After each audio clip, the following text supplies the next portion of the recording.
Hello， 大家好。昨天晚上我收拾碗筷的时候，問了我老公一個問題啊，我說如果回到1年前，我們決定來清邁的那一天，你還會做同樣的決定嗎？然後他愣了幾秒，說了一句話。這句話呢，我想留到最後再告訴你，因為不把這1年講完，你可能沒法理解他為什麼那麼說。先說清楚，我不是旅遊博主，我們是真的把在北京住了10幾年的家打包，帶着孩子和寵物搬來了清邁。所以今天我不聊網紅的打卡地呀，不聊咖啡館，不聊景點寺廟，就聊4件最俗的事兒，衣食住行。每聊完1件呢，我會在心裡記一筆，這一票是投給來對了，還是投給后悔了？你也可以跟着我一起記一記，看看最後咱們算出來的賬一不一樣。先說衣服吧，我覺得這是變化最快也最没想到的一部分。因為清邁常年是夏天嘛，它有一個季節就是叫涼季，它不叫冬季，叫涼季。我當時第一次聽到這個詞就覺得太形象了，因為就是有那麼2個月吧，你早晚需要加衛衣啊、加外套之類的，除此之外全年都是短袖。所以當時我的衣櫃就經歷了一場大裁员。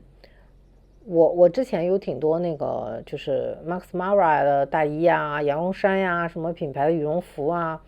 還有什麼羊皮底的鞋呀，這些冬天的衣服在這肯定是用不上了，但是我還有一些真絲襯衫呀什麼什麼等等的，我管它們叫做戰袍。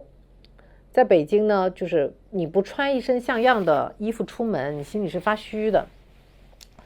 我也說不清楚那種心理，反正你真絲羊绒或者品牌的衣服穿在身上，我才有底氣走进那些场合。在清邁這個東西好像確實就是沒有那麼需要。後來我認真想過，這個底氣到底是什麼？當然說白了，衣服是女人的社會簡歷嘛。你走進一個場合，別人3秒鐘就把你從頭到腳都讀完了，你穿的衣服什麼牌子、什麼價位、什麼身份，對吧？我們嘴上說着穿衣自由，但是身體是誠實的。除了說你是取悅自己，為了自己穿着舒服，但是經常我們換好幾套衣服，不僅僅是出於這個原因吧。有的時候真的不是在挑衣服，是在挑今天讓別人看到哪個我呢？那你說有沒有可能我在清邁不需要這樣做？有沒有可能是因為在清邁沒有了那些场合的需求呢？畢竟人穿衣服也是根據场合來，這個是沒錯的嘛。在北京的時候總有各種各樣的，不管社交呀還是工作的场合。但是除此之外，就比如說你仔細想想，還有你比如出門逛街，你去做個医美，哪怕你去中介看房，不管你幹什麼吧，就是你也要考慮穿什麼。在這兒呢特別神奇，沒有人看你，這裡的商场没有櫃姐，就是給你上下打量，然後也不會因為就是你穿什麼衣服就是這些中介也好，銷售也好，對你有不同的態度。街上的人，不管是泰國人也好，老外也好，高矮胖瘦，想穿什麼就穿什麼，臉上看不到一點那個身材的焦慮。你說在北京的時候，除了說就是有一些场合的需求啊，或者有一些季節的需求，其實還有一些是你会有一種焦慮，就是你会想別人怎麼看你穿的這身衣服，對吧？就是我到了清邁以後，我都想不到這種就是不被別人看，竟然還需要時間適應。然後我就意識到一件有點難過的事兒，就是我以為以前審美是我自己的，其實我在整理衣櫃的時候，我就發現我的衣櫃裡一直在替別人的眼睛打工。我後來就想明白了，在北京的時候，衣服是身份；在清邁呢，衣服就是衣服，它從表達我是誰，變成了服務我的生活。就是我覺得這個是一個挺重要的轉變。現在我的戰袍全部都躺在衣櫃的最邊上。當然了，你說有些冬天的衣服那是不用說，只有旅行去冷的地方才能翻出來穿。但是呢，现在確實我買衣服也會優先好的材質和品牌，看起來你好像這個結果是一樣的，但是它又不一樣。就是比如說我買衣服吧，我在付錢之前我想的只有一個，就是這件衣服我穿着是不是舒服，我是不是需要它。但是以前不是，以前我買衣服也好，穿衣服也好，我會想在是否舒服的同時，還要加上一條，就是會不會讓別人覺得這件衣服很貴。所以從衣服的角度，這一票投給來。當然你先別急下結論，後面還有反着投的呢。吃，就比如說吃這個部分吧，這是我扣分扣的最狠的地方。清邁的日常就是泰北菜嘛，就是它的菜的主要特點就是酸辣，還有那個濃濃的一种他們這兒那個調料味、香茅之類的。然後所有的飲料都是巨甜无比。剛來的頭2-3個月，我就特別的饞那個中餐，我饞到什麼程度，真的是感覺做夢都要吃包子，特別想吃包子。雖然這裡外賣其實挺方便的，就是那個類似美團啊、餓了麼這些這種app 都有，但是打開一看呢，基本上全是泰北菜，所以對於我來說，我覺得就等於沒有。後來慢慢也摸出門道了。清邁呢，其實什麼餐廳都有，而且下館子呢比北京還是會便宜不少的，1/3到1/4吧，不說特別多。但網上傳的什麼很便宜啊，就是怎麼樣？我覺得這個是要綜合來說的，因為在清邁這邊，他們的就是他們餐館給你提供的飯量是很少的。就這麼說吧，給你幾個實在的參考。環境口味都不錯的館子，3個人吃一頓的，北京可能300以上，300到500，這邊可能200到300吧。街邊的小店那種就是比較小的那种店吧，北京大概3個人的話100-200差不多也夠了，然後這邊可能就是50到100或者到150這樣的。然後如果是吃米其林这种餐廳的話，那北京最少我覺得是3個人最少1500吧，上不封頂，這邊差不多1000出頭就能吃到。自己做飯呢，超市的食材和北京的價格是差不多的，有的便宜有的貴，大多數呢你也是都能買到的，如果自己做的话。但是像豆制品啊、面食，就是那種包子、馒头什麼的，可能就不太好買这些可能是就是比較難找的。還有一個細節就是我在北京基本上只買有機菜，當然也特別生了孩子之後，之前還好，然後有機菜啊、肉啊這些，到這兒呢我基本上就只買普通超市的。吃起來的味道不說跟北京有機是一樣的吧，但至少不會如同嚼蠟，就是像大棚那種東西，就是感覺是正常的味道吧。反正這個事兒自己不同的需求吧。吃這一票呢，一半一半吧，就是想念中餐的胃和便宜1/3的錢包打了個平手。然後說住是今天信息量最大的一部分，如果你有一點點搬來的念頭，接下來這幾分鐘千萬別劃走，因為全是我真金白銀踩出來的。我正式搬家之前，我提前飛過來一趟，當時我預留了好像是5-6天的時間，大概不到一個星期。我前3天一共看了9套房，全軍覆沒，要麼就是太舊了，要麼就裝修的像就是裝修的像上个世紀，要麼就是太大了，光室內就300-400平。我覺得我們3個人住的有點發慌，然後而且價格也貴。還有就是可能你覺得裝修什麼也都比較合適，面積比較合適，它是那種街邊的自建房，就清邁這邊很多，它沒有小區。像我們這種拖家帶口初來乍到的，安全這一關我還是就是怎麼說，我覺得當時畢竟我不了解，所以我過不去。說到價格呢，也先給大家潑盆冷水吧，就是我看小某書上，包括我來之前我也看很多攻略，就是說在清邁多好多好，3000人民幣就能租一個大別墅，有院子，確實有，但是呢絕對是你看不上的那種，就你知道嗎？要麼就是很舊很破，要不然就是它的那個所在位置非常非常偏僻。真實的情況就是普通的房子大概在3到4萬泰銖，好一些大一些的得5到6萬。我當時看到報價心裡也是多少，說好的白菜價呢？上哪去了？這些房子都被人租走了嗎？就在我已經做好了，當時想着就不行，就我先租1個月的那個民宿吧，再慢慢找。然後在我馬上要飛回去的最後一天，有一個之前一直不回消息的中介突然就通過了我的好友申請，然後帶我看一套房，就我現在住的這套。所以有的時候也是一種緣分吧。我現在這套房子呢，就是面積不大，裝修呢它的基底是挺舊的，但是房東翻新了一下。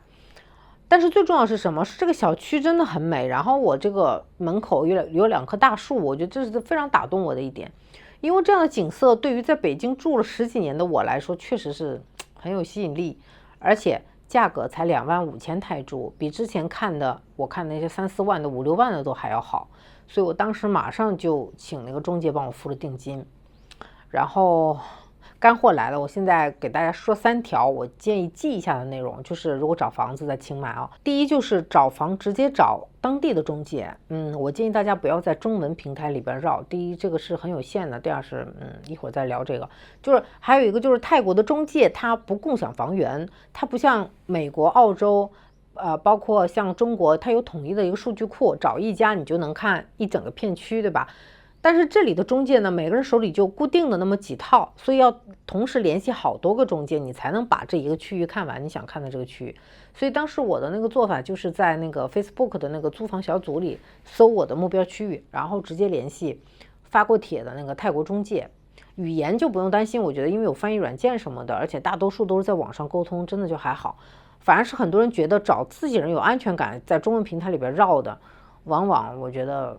那才是災難的開始。當然我說這個話可能會得罪很多人哈。第二就是這裡的房租不是市場價，就很奇怪吧，是房東的心情價，就是他沒有什麼歷史成交，沒有價格曲線，房東定價基本上就靠自己一拍腦袋，參考的就是他周圍可能一個小圈的信息。我見過一個在荒地自建的一個房子，200多平啊，然後院子可能有個200-300平，周圍什麼配套都没有，路都是簡陋的，裝修就是趕不上那種農村自建房都，就咱现在咱國家好多那農村自建房可漂亮了，裡頭對吧，都可高級了，看着他那個裝修那個樓梯都是那種不鏽鋼的，就是你知道那種不鏽鋼管的嗎？然後房東張口就是9000多人民幣，這在清邁已經是非常貴的價格了。所以又貴又差的房子遍地都是，唯一的解法就是2個字，多看。第三呢，我想給大家3个就是乾貨之中的乾貨，就是其中的第一個小點是選朝北的房子朝南的房子比朝北的要熱，平均要熱好幾度。我覺得在熱帶這就是耗能嘛，就是白燒錢，對吧？你肯定就是而且這邊的電費是很貴的，這邊電費是差不多平均1塊錢1度，而且你又經常開空調，那就是要花很多的電錢。第二就是廚房必須在室內，最好帶空調。這邊因為有挺多廚房是在那個室外，而且就在那種廚房做飯就2個字，酷刑。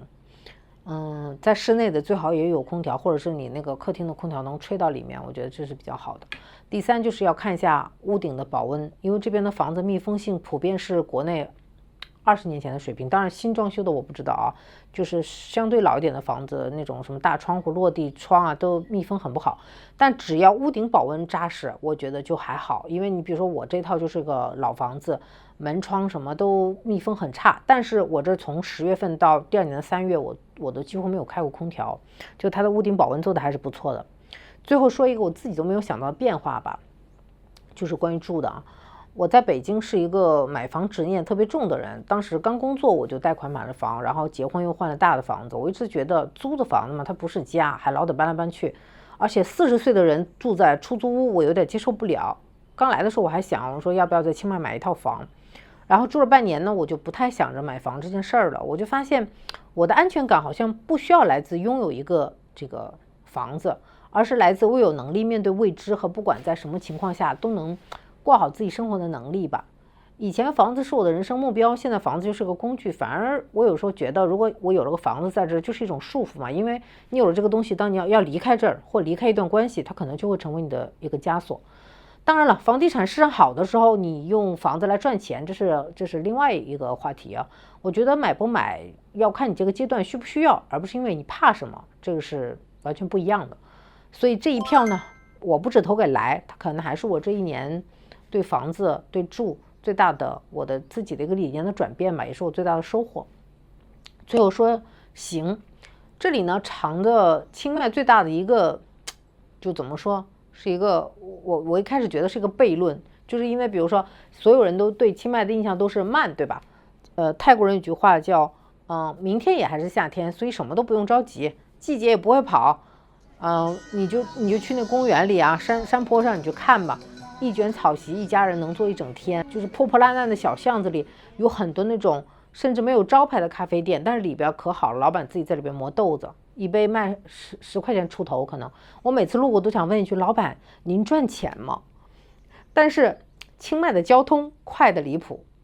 在北京你急呀，路不急，10公里能堵一個小時，清邁正好反過來，你不急，路特別快，除了郊區，市區任何地方基本半個小時都到。為什麼呢？我覺得倒不是因為它的城市小啊，車子少，因為這邊的車的保有量其實是很高的，因為這邊沒有公共交通嘛。然後我觀察了大半年，我發現我總結下來幾個原因吧，就是它的商業跟它的住宅是比較分散的。就是它跟攤大餅一樣，它整個城市，因為它人口比較少，然後地方也比較大，大家也不太會同時湧向一個地方，然後大家都會選擇住在離公司啊、離學校比較近的地兒，它也不存在什麼跨城通勤這件事兒。然後它這個店鋪關門呢，時間五花八門，沒有統一的早晚高峰。就比如說吧，有的店它是晚上7點才開門，有的店下午5點開門，有的店它只做午餐，所以就它不是那種非常規整的早9晚5，或者包括上班的人也是一樣，他們的好像那個時間都不太固定的。当然了，除了这幾個原因以外，最重要的我覺得還有一個是開車的一個默契，就是說是默契好，說是素質也好吧，就是這很少有人加塞兒，就是你也基本上聽不到有人很着急的在那摁喇叭，哎呀怎麼不快點催，就那樣了，或者路怒症，我反正來了這麼久沒有見到過。然後基本上拐彎的人都會讓直行的人，就是不管遇到什麼情況嘛，能讓就讓一讓。比如說像那些就是那個有些路的中間或者有些單位的門口，他畫着那種黃線的帶叉的，就基本上是沒有人停在那個上面的，就會隔過去。反正就是怎麼說，開車的整體素質還是比較高的。最神奇的是什麼？是這些司機单個拎出來開的又飛快，跟賽車手似的，但是一進車流就沒有人去擠那幾秒鐘，所以這個車流就永遠在流動嘛。我來了這麼久，就是連最大的商圈基本上都沒有堵死過。就是一個慢到骨子裡的城市，交通反而是快的，所以這是一個挺有意思的事兒。說到行呢，再說說買車吧。這裡没有車呢，就等於沒有腿，因為沒有什麼公共交通嘛，城市又比較跟攤大餅似的，所以打車軟件你雖然很方便，但是車還是必備的。但是這邊的車比較貴，新車呢比國內貴1/3起步，有的甚至翻倍。比如說奔馳、寶馬這種車吧，在北京80萬左右的級別的奔馳、寶馬，在這邊至少是120起步。然後再舉個例子，比如說豐田的雅力士，國內大概就10萬塊錢左右吧，這邊得20。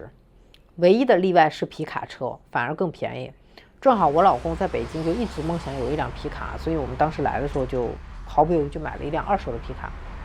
当然我在国内是絕對不會敢碰二手車的，因為我不懂車嘛，怕被坑。按理來說來了這兒人生地不熟，對吧？更容易被騙。結果我查了資料，又跑了一天二手車行，得出一個結論，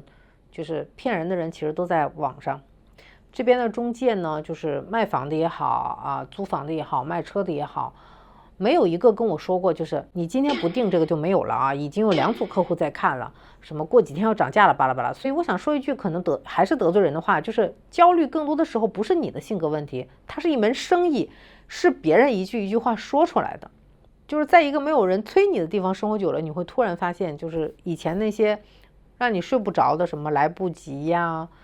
什麼沒有啦，錯過啦，什麼這些大部分是別人寫好的台詞兒。其實怎麼說呢，這件事兒就是沒有人給你制造焦慮，這件事兒聽起來很小，但是我覺得它直接決定了你生活的體驗，有的時候真的就是一整天的心情。這一票肯定投給來。好了，4票都記完了，該回答開頭那個問題了。我還欠你們一個重要的東西。很多人說是不是換個城市人生就能重啟呢？關於這個問題，我想說句跟別人不太一樣的，就是我覺得清邁它不是人生的解藥，任何城市都不是。它怎麼說呢？我覺得它可能更多的像一個显像液。显像液就是洗照片的那個東西，就以前那個膠片洗照片那個東西，就是你底片上有什麼，它把你顯出來，但是它是沒有辦法往底片上添加任何東西的，所以我覺得它更像是显像液。就是你原来就熱愛生活，這裡的慢呢可能會讓你把日子過得所謂的很鬆弛，或者過出花來。你原來是空虛的呢，那這裡的慢就會讓你的空虛，讓你內心的空洞，我覺得會更大。所以我覺得環境放大的永遠是你心裡本來就有的東西。說到這裡呢，我覺得清邁這在有一個衣食住行裡面我沒有提到的一個非常致命的特點，就是這個我必須說實話，就是在這裡待久了，我覺得人會失去鬥志。